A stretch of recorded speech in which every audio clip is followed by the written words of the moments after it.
Hello and welcome to ThisConnect. Today we are discussing decisions that you find hard to make. SUV versus sedan, automatic versus manual, what kind of format of motorcycle you should buy.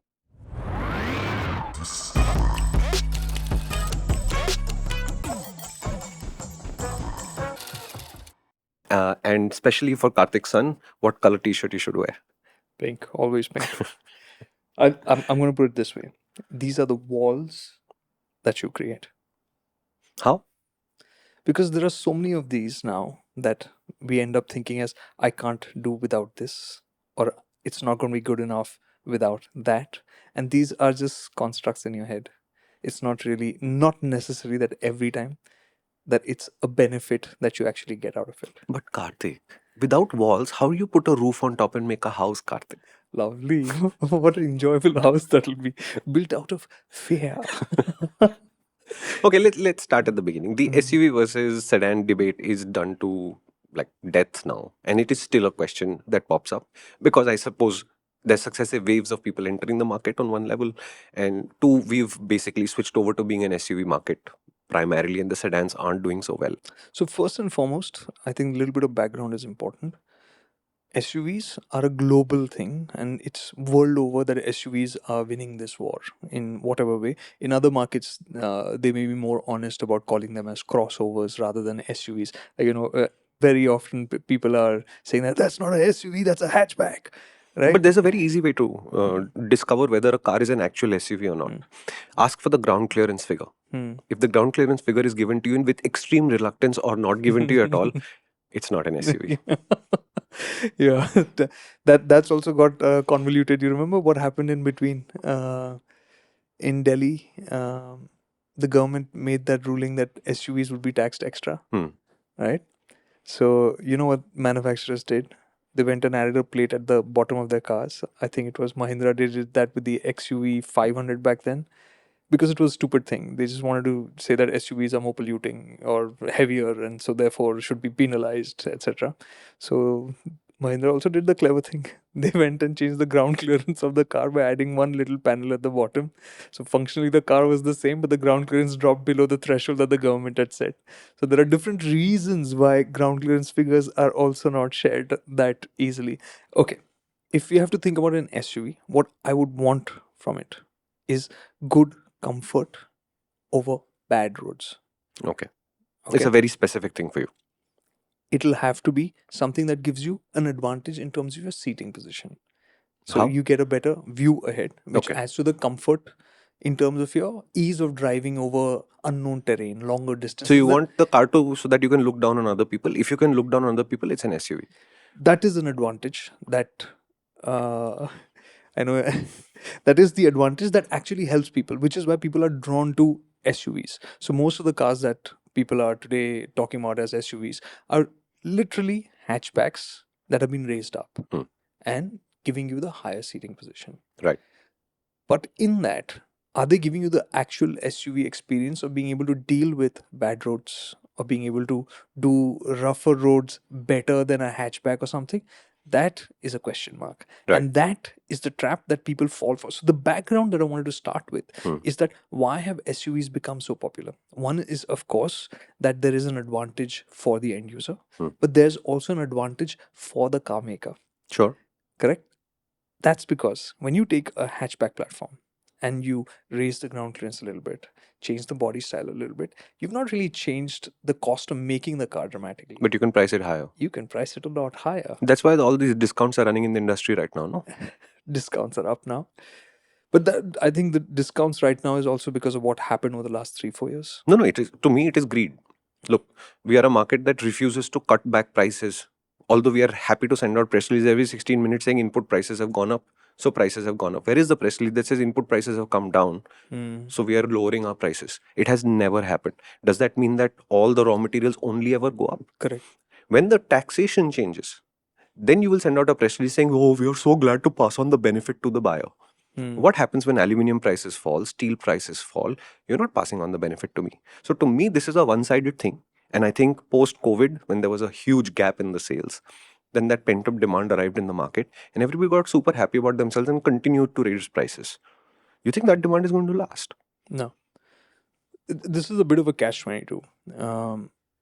What I think about it is, as a brand, you never want to go back down in terms of the pricing because it changes the value perception. You're going to say, if I have bought a car today at 20 lakhs and tomorrow you actually drop the price as an existing customer, I also feel cheated. As a brand, the perception of the brand also changes, of that product, whatever it is. But I think what could and should have been done is that you add content in, you make them more feature packed, you increase the value level, which is what could and should be done for the range. It's not easy to correct, but they're being forced into it now. Car makers are being forced into doing that now by saying special prices for this time being. Hmm. They're being forced into this because the market has also now kind of, I mean, these prices have been going crazy for a long time, and it's been a global thing. Everywhere has been the case, and this is what's happening across the world, because now people are like, okay, I bought, everybody who did revenge shopping post COVID has done all of that, and now we're settling and saying, man, cars are freaking expensive, I don't think I want to get one. Yeah. Or I'm going to hold on to the one that I have for much longer now.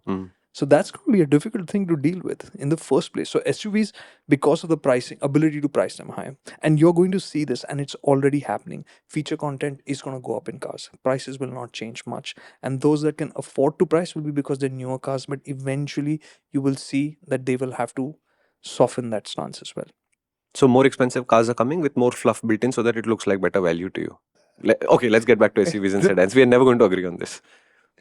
I mean, see, it's a valid point that this is the one thing where prices only go up. But can they bring them down? Yeah, it's just a matter of intent. Is a very, how do they get them down? It's a good question. I don't have the answer. No, it's a behavior change for the manufacturer. It's a behavior change for the customer to understand that this is how the world works. Imagine if the aluminium guys who basically create aluminium from Steel, ore or steel were to say, hey, listen, aluminium prices only go up. So you'll always give us this much money. We'll decide how much grammage of aluminium we're going to give you for the money depending on what's happening in the market downstairs. I'd love to see how this would be figured out. I really don't see any. SUV versus sedan. Okay, sure. Back to SUV versus sedan. So in the transition from hatchback to SUV, you do get more often than not the higher seating position. And for that, it's a mental comfort thing, which people appreciate. And this becomes non-negotiable almost. And that's the weird part. And a great example, which we keep talking about, is between the Volkswagen Tiguan, the chota one, the Tiguan, and the UNI in the Volkswagen is always the confusing picture. I mean it metaphorically, and this time literally. So the Tiguan and the Virtus. The difference between them in terms of ground clearance is, I think, 7 mm. 7 mm. How does that become a wall that you are unwilling to cross because of 7 mm? Correct. And in this is the best part. Like, we've seen this.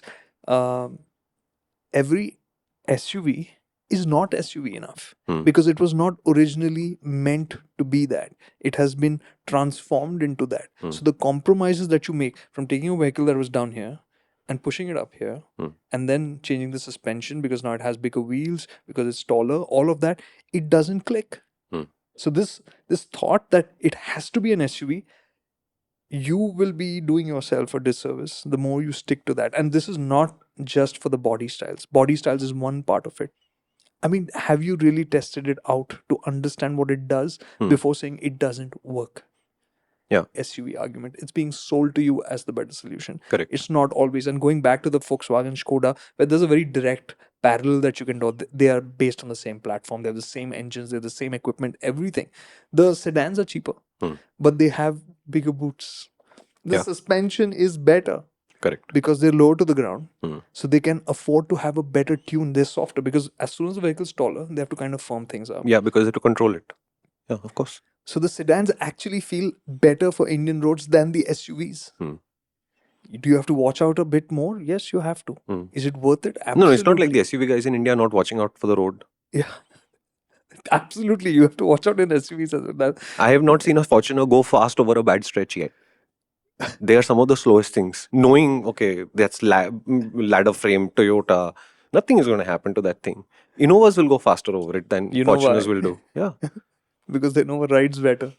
Innova rides better. And Innova reliability is now legendary. It's like they can't imagine something would happen, right? So the Innovas don't slow down all that much. The Fortuner guys will. Yeah. Yeah, because they get tossed around inside. Yeah. Because that is more off-road oriented. So when it goes over bad roads, it'll do more when it goes off-road. But Correct. over rough roads, you have to deal with it. Yeah. Same as the Thar. Yeah. Thar off-road is great fun, but Thar on a poor road is just like, oh, I'm slightly throw uppy now. Yeah. Yeah.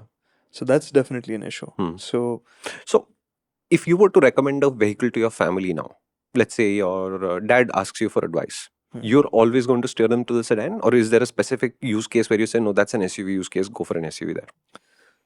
I understand. I'm not dissing the need for people who want a higher seating position. It's a question of mental comfort. So like older drivers, when they say they want a SUV or something that has higher seating, I get it, because it does give them more comfort. It will give them more reaction time as well. And as you get older, your reaction also slow down. So that is an advantage. Okay. Right? So for them, for sure, I understand. But when younger people who are talking about, I want something that's fun to drive, I want something that's for the family, why compromise? Why draw this line and say that no, I will not cross into sedans. I will not consider a sedan because the sedan it's slow. The other day we were out. Maybe they're just ready for a Cayenne Turbo and they have the budget, because the Cayenne Turbo is a very, very spectacularly fun SUV. It's unbelievable. Unbelievable, yeah. It's a great word. It's unbelievable. Yeah. That tuning on that car is too good. Okay. So yes, there are use cases where you will say that, okay, if you're a newer driver, so all the cases where you are underconfident, you are not sure about your reaction times, how comfortable you're on the road, that advantage helps. So you're basically saying that the worldwide SUV popularity thing is partly marketing and is partly a lack of confidence on the part of the drivers? Absolutely. And that's the thing. That is the big thing. When I see smaller SUVs, I steer clear. So I basically now want a bumper sticker saying I drive a sedan because I'm confident. That would work. That's a very good one. And then we'll have complimentary stickers for all the SUV owners saying I drive an SUV because I'm learning. And it's the same thing for 5-star cars for me. I see more often than not. People will take more risks. No, I think the 5-star car thing is more and more that I see the commentary. I think there is this fundamental belief that something will happen to me where I have no contribution. And no matter how much data, statistic, reason, logic you bring to this table, this does not seem to work. Okay, just to give you a slightly dark example, because, hey, okay, look, Dr. Dark. The statistic is that everybody on earth will die at some point. This is a given, correct? Now, most of the people on earth today still die of old age. Right? It's not like 60% of the earth's population dies in catastrophes and crashes and some nasty thing happens to them. This is not the reality of the picture, right? So if you imagine that there's, let's say, 1 million people watching us right now. So that's 1 million and 2. Chances are there'll be like, I don't know, maybe 1,000 people in this entire group who will have what you might call a gruesome end. Everybody else will have illnesses and they'll deal with it and all of that and eventually die of old age. So the statistical chance something will happen to you without any of your input, the probability is very low. But that is the primary reason why they are defending the 5-star car purchase. They're not saying we don't buy your logic. We are saying I'm scared of the idea that something will happen to me. And in that situation, I need the passive safety to work for me. They are forgetting that the statistic is good drivers tend just not to have crashes at all. And that's a very powerful statistic. But the effort to learn that skill, to put in the effort, we are fundamentally a lazy civilization. We've done a lot of hard work to make sure we don't have to do hard work. You know what I mean? Like I like to say I'm proactively lazy. And I know it sounds like I'm complimenting myself, but this is actually my mindset, right? I'd be like, oh my God, there's so much work tomorrow. I'd do it right now. And I'll slog today so that I can free up tomorrow. And tomorrow, of course, I'll wake up and say, man, there's so much work day after. I will do it now. And so I never get free. But in my mind, I am a lazy person, so I'm pushing so hard. But we are primarily the civilization that does the opposite. So will you put in the effort to learn to drive? No, you won't. You'll say, listen, I'll just give extra money. They'll give me 2 extra airbags. They'll give me a crash structure. We are good. We are 5-star. Whether that car meets 5-star by aiming to pass the test rather than protect the occupants, screw that. It's not important. See, okay, I'm sorry, but the problem for me right now with this conversation is that I'm seeing more and more that people treat their driving all the more callously because they're in a 5-star car. Yeah. And I'm noting this on the road on a regular basis.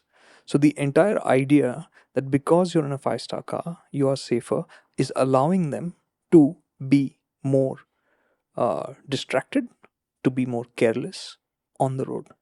And that is not okay. And that is absolutely not okay. And that is also the idea that when somebody's in an SUV, I can get away with stuff. Why? I mean, do the same rules not apply to you? But that's what they bought the SUV, not the sedan, no, so they can lord it over other people. Why? How can you not understand this? I didn't buy the SUV because ground clearance, off-roading, and no. I bought the SUV because, hey, I'm bigger than you, now you get out of my way. It's somewhat. Am I right? It's somewhat like the luxury car thing. I always feel like a luxury car changes who you are. When you're in a luxury car, you end up being a little bit. You appear to change. You don't actually change who you are. That's the best part. But how you behave. You know how they say money can't buy you class? Money can buy you an S class.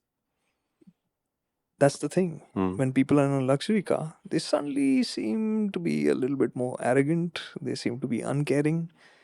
Because I don't think it's because they intend to be uncaring or arrogant, but actually they're scared about their car. And in SUVs, it might not be that sentiment, but the effect is the same. The outcome is the same. Yep. You're not being nice to the people around you.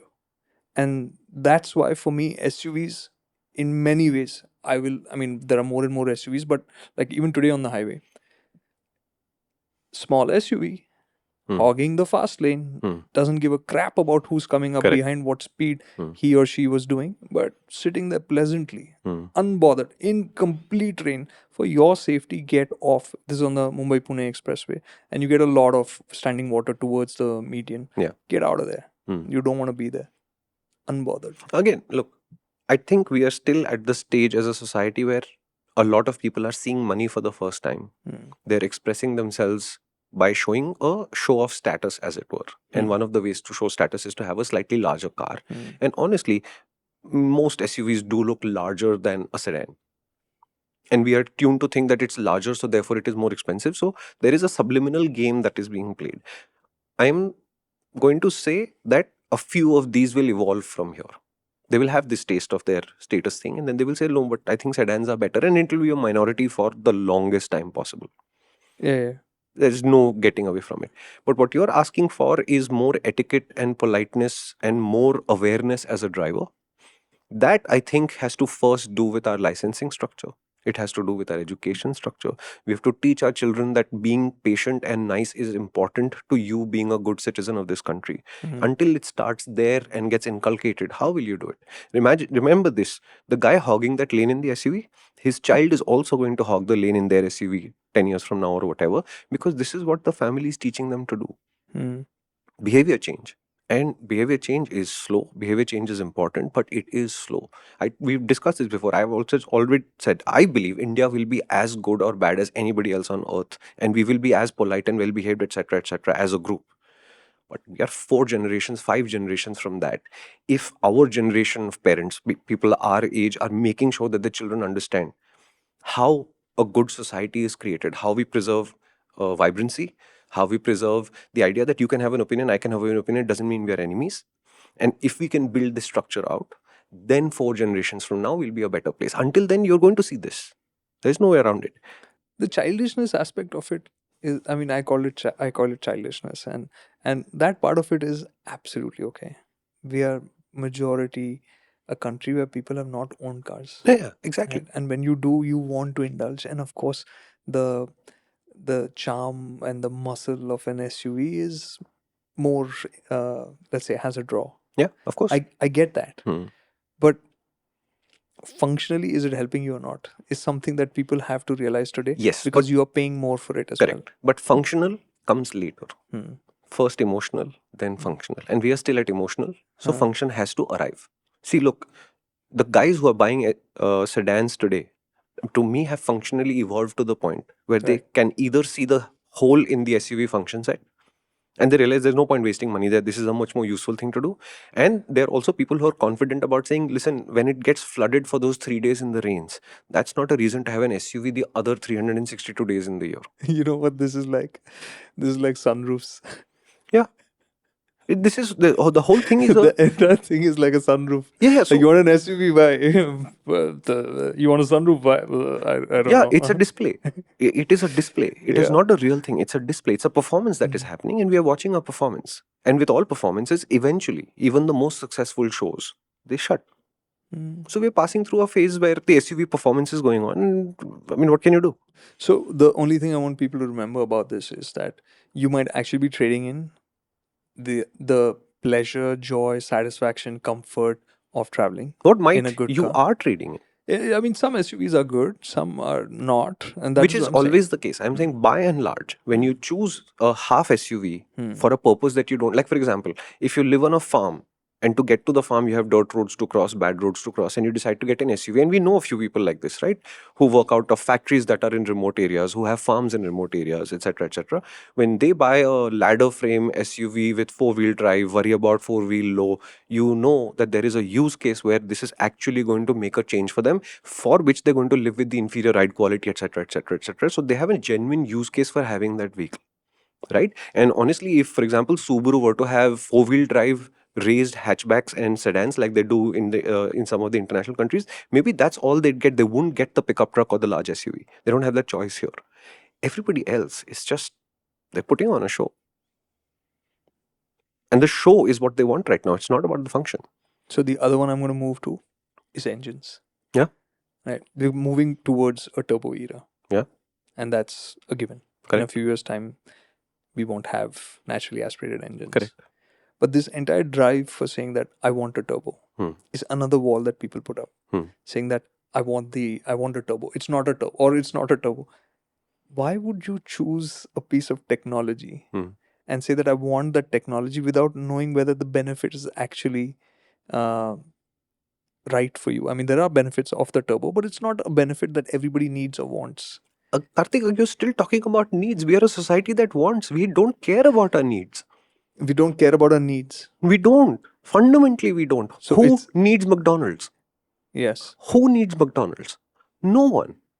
All the children want McDonald's. They've successfully marketed the idea that getting a Happy Meal and getting some shiny toy that comes with it is something to aspire for. And kids will drive you to McDonald's when you're trying to go somewhere better. Who says we need it? So anyway, so that is our job to tell them otherwise, right? Yeah, of course. So that is another wall that exists. Yeah. And it is a wall that, again, gets in the way of you actually finding the right solution. How do you decide between a turbo and a naturally aspirated engine? It's a turbo is often seen as the exciting solution. It's the more performance-oriented solution. Not all turbos are the same. And you might want a turbo for the excitement, but remember that along with that, there'll also be the compromise. And most of the turbocharged engines, most of them, are not at their happiest, best at low speeds. Yeah. Which is where most people end up using them. So again, to take an example of the Creta, where it has the 1.5 NA, which is, and then there's the 1.5 turbo. And the turbo will obviously be seen as the latest, greatest. Correct. And it'll have the larger torque number and the power number, More etc. also. Yeah. But for more people, the solution, the better solution, is the base engine. And in this, we bring in the conversation of the transmissions as well. Dual clutch. Dual clutch is best. Why? How? Who said that? This is being proved around the world. Dual clutches in premium cars are not delivering the experience that you would expect when you're paying $60,000-$70,000.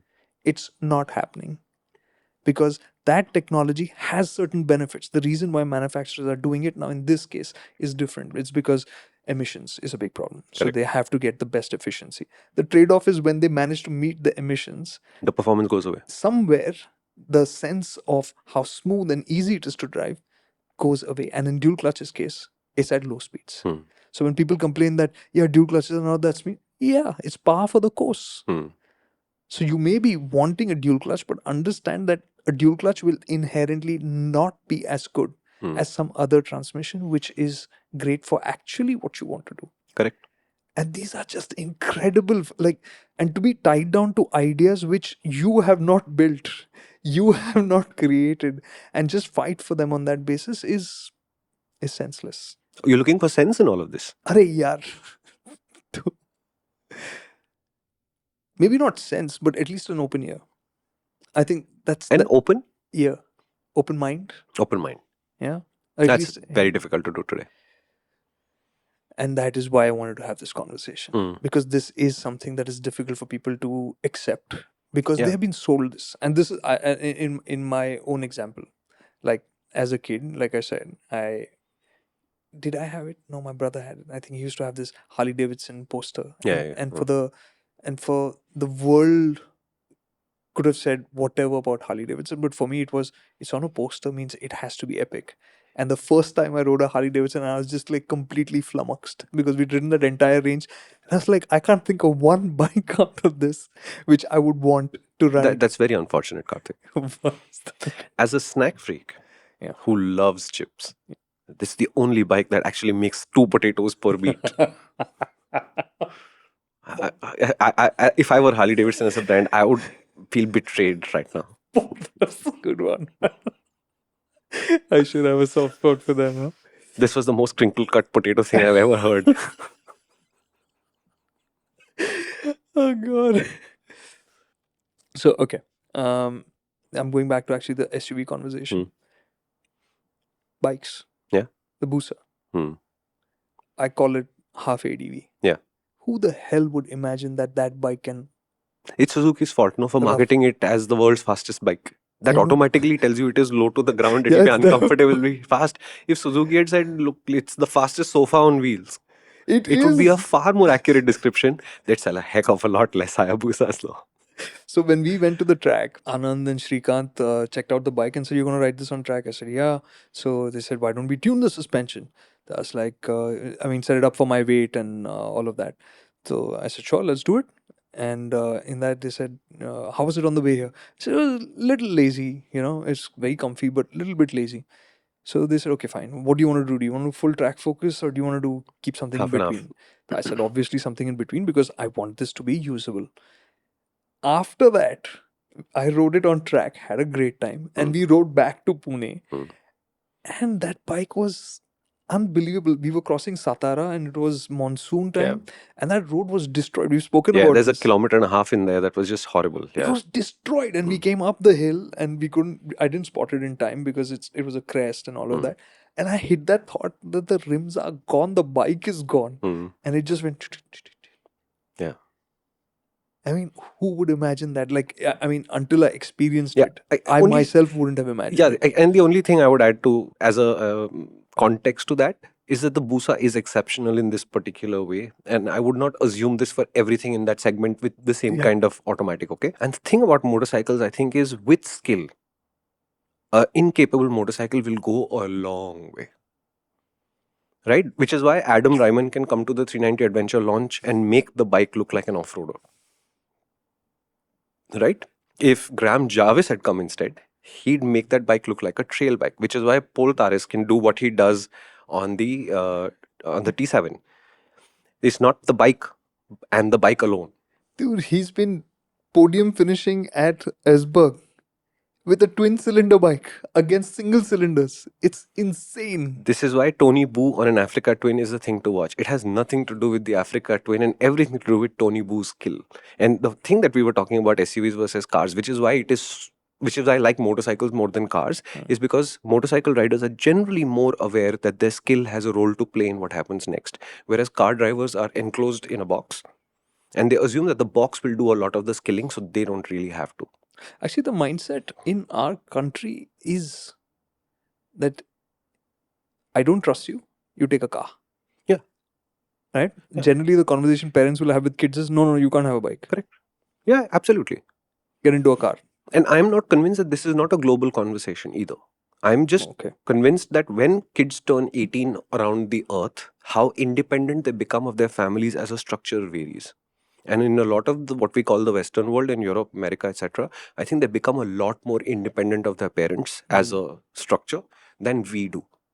right? I still get mails from 45-year-olds who are trying to convince their mother for their first bike. That dude has been voting for this country's government for the last 20 years. He's not been able to convince his own mother that I can buy a bike right now. That's how independence works. Right? I'm from an exceptional family in the sense my parents said at 14, you are fundamentally independent, learn to make decisions, we'll back you up for 4 years. And then they said for another 3 years, we'll financially back up all the decisions you make. And after that, you make whatever decisions you want. We are your family. We have to be there for your rewards and we have to be there for your consequences. But you're making all your decisions by yourself. But I am the exception in this rule. This is not how India works. Yeah. So I understand the mistrust. And I know that this trust-mistrust balance will carry into people's lives for a long time. So if your parents haven't allowed you to get a bike at 18, 19, 20, it's not like at 25 they're going to suddenly turn and say, now you're an adult, go get a bike. It's not going to happen. Which is the point I made about being responsible. You have to earn that trust over time to make sure that when you reach that stage and you're making a decision that doesn't align with your parents' thoughts, then they trust you to make a good decision, so they let you be. What I was actually saying was, if you take 100 car drivers and 100 motorcyclists and you ask them, would you like to learn to drive better, but it requires work, it requires thinking and more than watching YouTube videos, I think more motorcyclists would say, yes, I do. Skill is a integral part of being on a motorcycle and being able to use it on a regular basis. In the car, it's the opposite. It's escape from that responsibility. Yeah. You don't need to balance it. Yeah, I think I'd reframe that structure. The sentence, I would say that in a car, you may not have skill, but you can still drive. On a motorcycle, if you don't have skill and try to ride, you'll get hurt very quickly. Yeah, I still think, Shumi, that actually it's an escape, because how many people are looking at buying a car and then saying, I'm going to upgrade my skill level? No, it's not a car thing. It is not a thing. Yeah. It is in fact saying, I can slide along. Which is why all these protections are being built, because those can be purchased, those can be used to wrap around you, so that you can get along. Correct. So which is why all these walls are actually defense systems that you're building, whether it's in terms of your SUV versus sedan, whether it's to have an automatic. And yes, that's the other thing. Do you really need an automatic? Today it's becoming the norm for people to think an automatic is a must. Yeah, of course it's a must. Okay. Especially in India. Why? We are right-handed. This is the hand that does all the work. This hand does nothing. I have to do this the whole time when I'm driving a car. No, it hurts. Acha. We have to rest this hand. I thought this was going the phone direction. We have to rest this hand and we have to use this one. Or if you're feeling particularly energetic, rest this hand and rest this hand. That's how cars are supposed to be driven, okay? Okay. So I'm going to simplify this as well. If you're not driving more than 1.5 hours a day, I don't think you are in a place where you need an automatic. If you have a good enough car with a good gearbox, with a good clutch, which is light, easy to use, 45 minutes one way, 45 minutes the other way is not too much time. You can easily manage even in bad traffic. Yeah, I would only add one more caveat to that. The slower the traffic you are constantly in, the better the automatic will be in terms of feeling and convenience. If the automatic is good. Which is always a caveat, right? There are bad manuals also, there are bad automatics also, there are terrible cars overall also, which people are still buying. So again, continuing in the theme of walls, the assumption today is that all automatics will give you a sophisticated experience. And in that, the AMT, which is not an automatic, gets a lot of flack because it's understood there's not a proper automatic. But I have driven enough cars now in which the AMTs are good, and enough cars in which there are sophisticated automatics which aren't very good, not as good in city traffic. So actually it'd be the AMT that will serve you better for your everyday use in the city, in bumper to bumper traffic, as opposed to the 6-speed torque converters that are available in so many cars now. So basically, stop listening, stop reading, stop tuning into the marketing and go test drive and see what actually works. Bring down the walls. Hello, if you go there, that can be another episode. Then we have to go straight to we don't need no education topics also. that are linked by Pink Floyd. Wish you were here. Oh, nicely done. Nicely now, done. on the turning away, I think on the motorcycle front, I think motorcycles being automatic is a thing that motorcyclists just find hard to accept. It has nothing to do with reality at all. And historically, motorcyclists, as dashing and fast moving as their world looks, they are some of the most conservative people on earth in terms of moving forward. So every single kind of improvement over the telescopic fork, for example, has just been defeated by inertia. We don't want to know what this improvement is, right? So various systems have said, can we separate the braking compression from the motorcycle structure so that we can continue to steer on the brakes and it feels natural, and the rubber has the capacity to do it. The rider has the capacity to deal and be able to exploit this. No, we want the telescopic fork. But do I see CVTs or other kinds of automatic gearboxes as the dominant form of motorcycle transmission? Not for the next 30 years. No. The electrics might change it for us because they don't need a transmission. They give you the sense of this is what the automatic feeling of riding a motorcycle is, but it's not natural to us. If you remember how we ride at a racetrack, we do a lot of work with the gearbox to set up aspects of the motorcycle that we like to enjoy when we are turning it in, when we are on the brakes, etc., etc.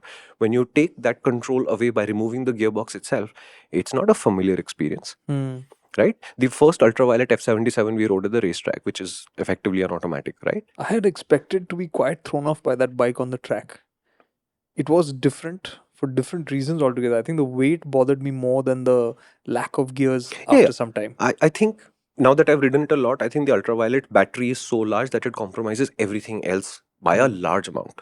Right? So I see the stories where this ultraviolet is such a great electric sports bike. No, I think it's a good electric motorcycle and nothing more. Ultraviolet is not a good sports bike. It is a good motorcycle with a great electric powertrain in an inferior chassis. I think this is again one of those things, like when EVs came and it was like, oh, there's going to be no sound, there's going to be no this. Again, it will bring in a new experience. It will bring in a new challenge for you to overcome. And I think that has been the key part of why automobiles were fascinating, why motorcycles continue to be fascinating for so many people. Correct. Because it's an achievement. If you manage to ride a motorcycle, because it takes more skill, it's an achievement. There's a sense of satisfaction of having it conquered something. Yeah, and I'm sure that if there was Instagram in the early 1900s, there were people commenting on that Instagram saying these newfangled motorcycle and car things, they don't even whinny. Like my horse does. And I miss that sound when I'm riding it. You know, when I say go faster, there's no protest. My horse protests, and I love the fact that we are having an argument over whether we want to go faster or not with the horse. This motorcycle car thing, it just sort of goes until it breaks. I'm sure that was happening in early 1900s Instagram. So I think even that for me is a question of give it a shot. You know, see. Oh yeah, for sure. Look, new experiences will always happen. And if you're not open to the idea that, okay, let me see what this is like before I say no. Like, I have a food example to give you. You may not like it. But when I went to Japan for the first time, you know Murad Ali Beg, the senior journalist? Of course. Murad was with me. And that was my first time outside the country. And I didn't know Murad before the trip.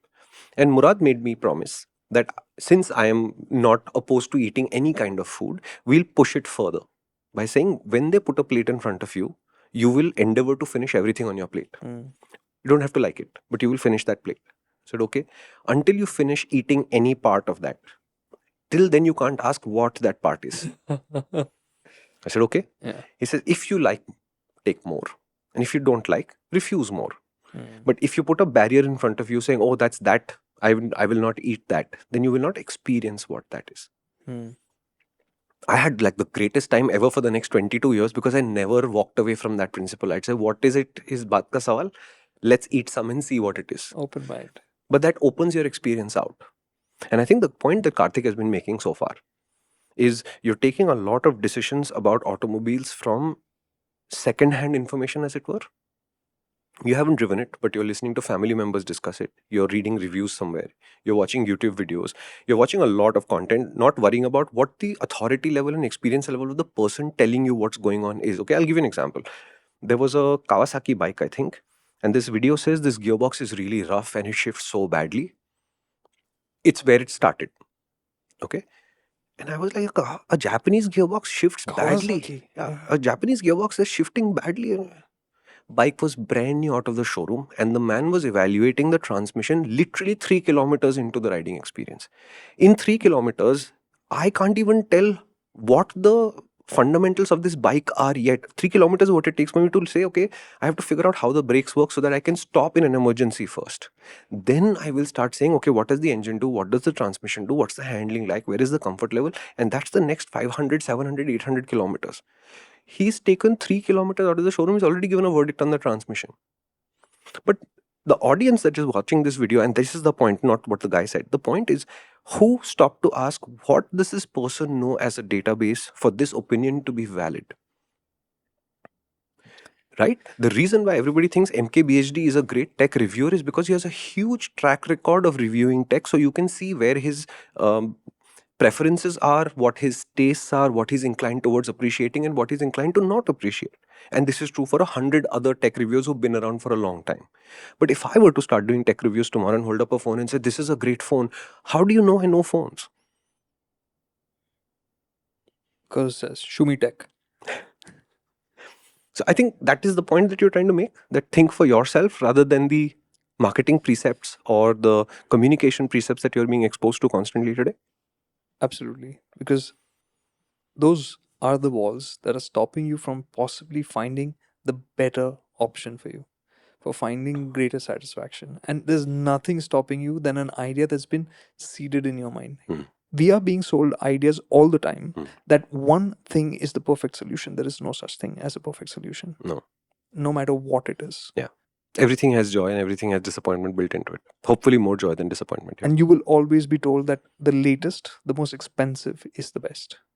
And that is not the case. And which is the one thing that will tie all these things together, the walls as it were, is that they're invariably the ones that cost more. Correct. SUVs cost more, turbo petrols cost more, DCTs cost more.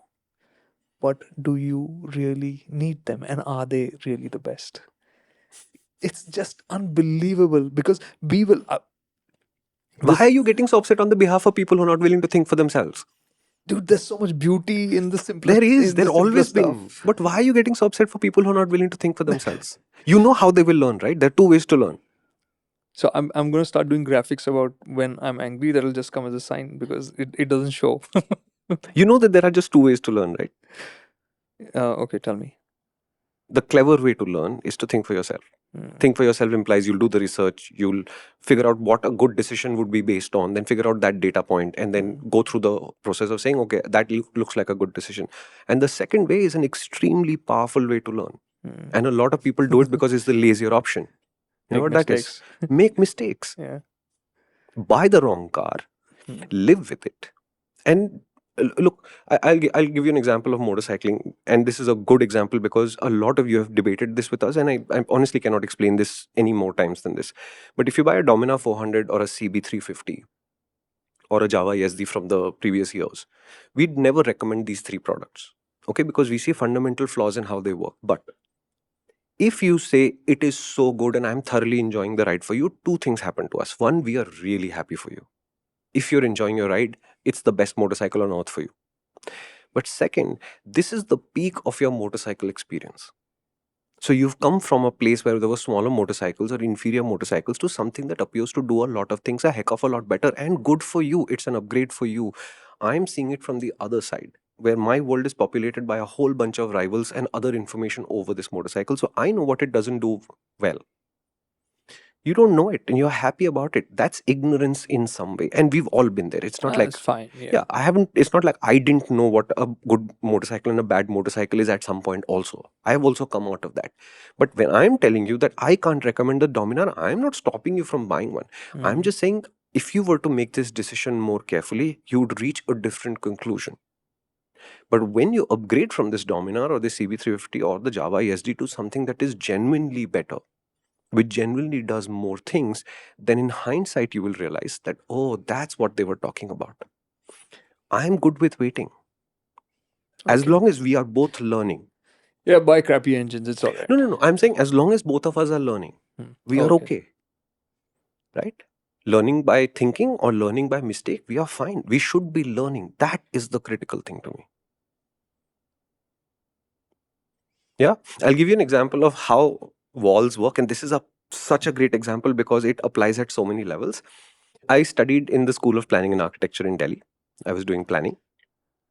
And at that point of time, the girls' hostel was open in the sense of you could walk in, and it was convenient in the sense of we were spending nights in the school working anyway. So sometimes it's just convenient to ask somebody if somebody had biscuits or something, and some girl would say, "Yeah, my room has biscuits, come get it," and you didn't have to go through all of this process. So in one of these things, I was sitting in somebody's room, and there was some music playing. And this is in Delhi. Yeah. And there was not even a guard. There was a guard, but the idea was students can come and go. It's fine, right? And remember, this is the late 90s. And all of this college would talk about this thing called Pink Floyd.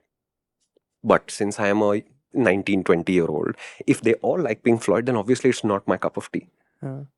I built a wall. Oh, really? And I didn't know that Pink Floyd's famous album is called The Wall. I had built a wall. So I'm like, Pink Floyd, it's stupid music. Who gives a crap about Pink Floyd? What is the nonsense all of you guys are listening to? You guys should really be listening to better. And all I had was Laura Branigan and Michael Jackson. Right? One cassette each.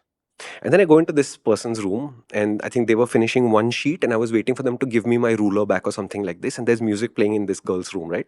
And I'm listening to the music, thinking, holy crap, that's such awesome sounding music. I was listening to the guitar riff of I'm getting goosebumps. I was listening to the guitar riff of Comfortably Numb. Oh, man. So I'm listening to Comfortably Numb. I was like, this is such great music. I mean, who is this band? And she's like, Pink Floyd, your favorite.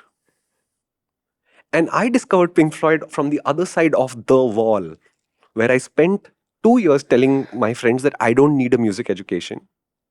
And then by accident lucked into Pink Floyd. And since then, I have listened to Pink Floyd literally every week of my life at some point or the other. And even today, the division bell is just constantly playing somewhere in the background. But I had built a mindset. I had said, Pink Floyd, everybody's listening, it must be crap. The pink works, huh? Yeah. That's the other reason why this is an appropriate example today. So, like, imagine Pink Floyd. Sedan has it in practically every playlist of his. He has Wish You Were Here. Yeah. On practically every playlist of his, it'll be there. Yeah. Anyways, that's amazing music. Yeah. So, wow, that was a nice example of the wall, man. Yeah. Because I basically went in and said, crap. Discarded. Yeah. Okay. Anything you want to talk about in bikes? Because I think the bikes are the same. I think bikes, people get a lot of preconceptions before they understand what they're for. So I've seen a lot of people who say, I'm a sports bike guy. What are you riding? RTR 160, Pulsar 160, some commuter. And I'm not demeaning the commuter. I'm just saying this is where you're at in terms of your understanding of how handling works and performance works, etc. But you're a sports bike guy in your head, right? When you get to an R15, for example, which is a great sports bike by all counts, you'll discover there are things about it that you thoroughly enjoy, and there are things about it that you simply cannot understand how anybody else would live with it also. And at this point, you're going to make a decision about I like it or not. And I'm telling you that because when I grew up, the R1 was the big figure, I was in my head the sports bike guy, right? In my entire career, I have only owned one sports bike. And that was the R6, and that was for, I'm going to say, 3 or 4 years before I realized that my Sport Naked, which is the 210, is a better track bike for the way I ride. And then I moved the sports bike out and I brought the 210 into that space. What is the bike format that I use the most often? 70,000 kilometers on an ADV so far. Okay, 2 ADVs in succession. And the reason why I picked the ADV now is because I realized that I can do more in our country's situation as they are right now on an ADV than I can do on a sports bike. But if you rewind back to, let's say, 2015 and 16, this is before I bought my first big bike. If we had a conversation like this, would I tell you that I'm thinking that an ADV will be nice?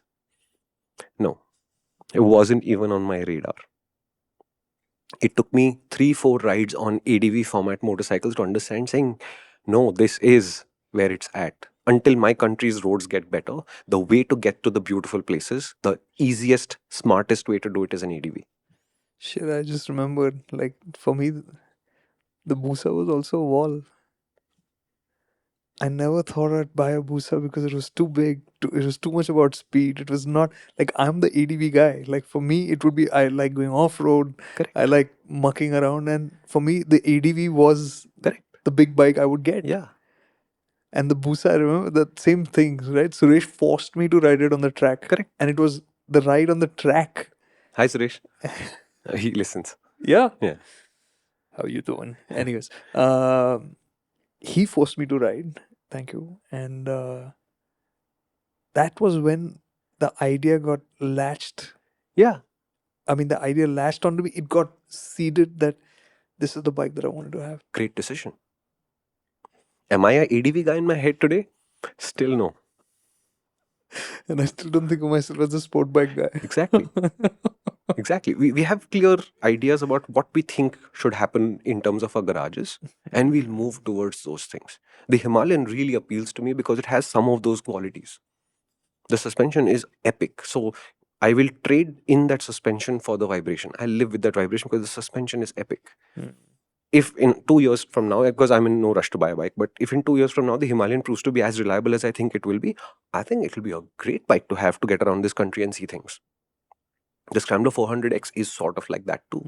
I am hoping the 2025 KTM Adventure will also be sort of like that. I think the current Duke is also like that. These are all bikes that do a lot more than what it says on the tin. What a great time, yeah? The 400s are so cool. Yeah. What about so I have a different take on this, which is why this is the other one in two-wheelers right now. It's about tubeless tires. Yeah. I understand the rationale behind wanting tubeless tires. But it's almost like that's again a fear. Like, see, the classic, my favorite, doesn't have. Yeah. I'd happily buy it. Like I was talking to Vikrant the It other wouldn't day. even stop me. I was talking to Vikrant the other day, and Vikrant was driving to the office in a Comet nowadays. I said, why don't you just use a Himalayan, because they also have Himalayan. He says the idea that I will have a puncture and I will get delayed to work is something that I'm not willing to work with. Which is the idea that you also have, that it's a puncture. Okay, it happens. I am actually not opposed to the puncture. I am not opposed to the silliness that is take the wheel out and do the tube patch. Okay, fine. That's fine. I don't want a tire to instantly deflate on me and have a representation of a loss of control anymore. I just do not want to deal with that But when again. have you had that? During testing in the early years when everything was a spoked wheel with I a have tube. never had it. That is why you're not scared of it. I am scared of it because I've lost control. I've come this close to having a big crash. Multiple times. What kind of a bike? All kinds of commuters.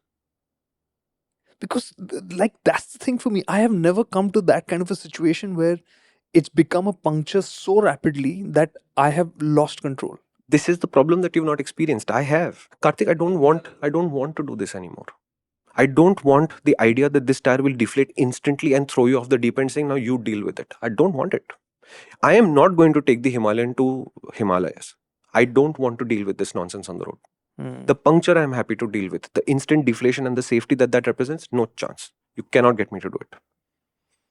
Maybe I've not had it. So for me, it's not been one of those things that stand out. And I've seen this as coming up again and again, especially with the Himalayan, saying that another tubeless tire is going to come. I'm telling you tubeless that rim is going to come. if the tubeless tires come, I would be a lot more inclined to spend money on the Himalayan. And until Royal Enfield delivers that, I'm not going to do it. I also know that if I were to commit to a Himalayan today, I would be spending the 35,000 rupees it takes to find somebody who has a set of tubeless rims and then bring them back to the Himalayan by myself. I am not going to buy a bike with tubes anymore. If you were to gift me any one of these bikes with the tubes, I would figure out a way to get the tubes out of my life again. To me, tubes are only used for one useful thing today. You cut them up and they make the world's greatest rubber bands. Rubber bands. Okay. I thought Try it. bungees of some sort. Try it. They're awesome. They don't break. They are so strong and they last forever. The Americans, of course, have a name for it. It's called a Ranger band. When did you have to ever use one? What? A rubber band. They're all over the place. They're in all of my equipment. There are rubber bands Oh, I everywhere. keep assuming to tie your hair. I was like, तूने कब बाल बढ़ाए?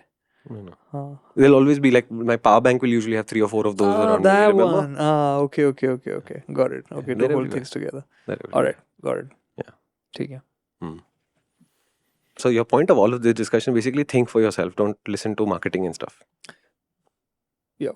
Keep That's an a open really mind. long way to say something so simple. Thanks, man. I love it. Appreciate it. So, what do you want to discuss next time? I think I want to talk about another thing that people worry about, which is how do you keep your vehicle running well for a really long time? I think they build this up in their heads into this massive process. And I think it was in the 70s and the 60s. It was a process. And I think in 2024, it's just not. Alrighty then. Yeah. It's a 5-minute thing that will turn into a happy 45 minutes at least. At the very minimum. Cool. Yeah. Chalega. Yeah. All right. Done. 3, 2, 1. Disconnect.